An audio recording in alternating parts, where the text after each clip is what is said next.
जो heat transfer होता है वो तीन तरीके से होता है। कौन कौन सा होता है? कंडक्शन होता है, कन्वेक्शन होता है, रेडिएशन होता है। ये हमने पढ़ चुका कि सेकंड लॉ बोलता है हमारा transfer of heat transfer higher body से लोअर टेम्परेचर पे। ओके, अब वे कंडक्शन, कन्वेक्शन, रेडिएशन। अब देखो क्या होता है, देखो ध्यान से। Thermal energy moves in three main ways: conduction, convection, and radiation. The movement of heat within a solid object is called conduction. Conduction also occurs when objects are touching. Look at the kettle on the stove. Heat from the flame moves through the metal of the kettle to the water in contact with it inside. This is an example of heat conduction. Butter melting on a fry pan is another example of heat conduction. When you lick an ice cream, it feels...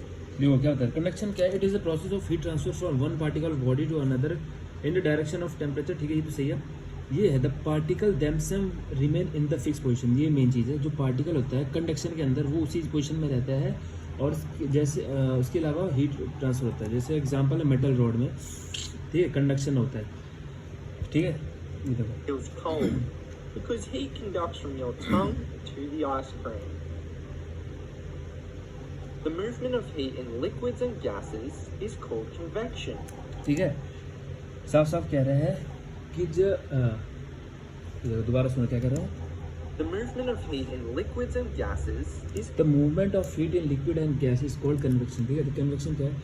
it is a process of heat transfer from one particle of body to another, ठीक है, by convection current in this the particle of the body move related to each other. ठीक है, उसने कहा ना, जैसे इसने कहा कि कंडक्शन किस में होता है? लिक्विड में होता है और गैस में होता है। ये कन्वेक्शन होता है लिक्विड और गैस में, कंडक्शन मेटल में होता है। ठीक है, the heat transfer in the case of liquid and gas take place according to convection.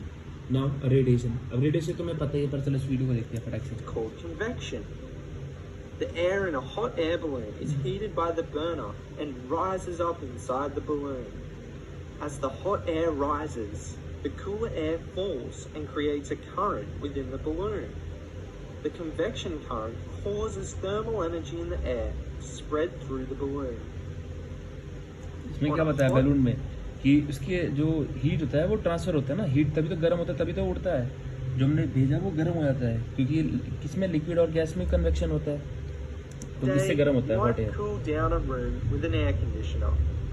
The cold air that blows out from the air conditioner circulates around the room and creates convection currents. ठीक है, ये भी convection है, normal है भाई। Liquid या gases पे हमारा कन्वेक्शन लग रहा है। ठीक है, अब रेडिएशन तो मैं पता है, रेडिएशन क्या है? जो कोई भी यूवी रेज होती है, जो भी it is the process of heat transfer from a body hot body to a cold body in a straight line. ठीक है, in a straight line without affecting the intervening medium. Intervening medium को affect बिना किए हुए straight line में जब आता है जिस करके the heat transfer of sun reaches to us according to radiation. ठीक है, जो रेडिएशन होता है वो स्ट्रेट लाइन में होता है।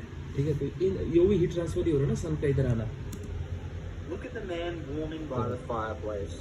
The heat from the fire warms the air in the room through अब क्या है, एयर में फैल रहा है ना, तो हीट जो रेडिएशन आ रहा है उसके उस पर जा रहा है। ठीक है, ये हो गया। तो ये तीन चीज़ें हैं। तो इस तरीके से हमारा ख़त्म होता है हीट ट्रांसफ़र।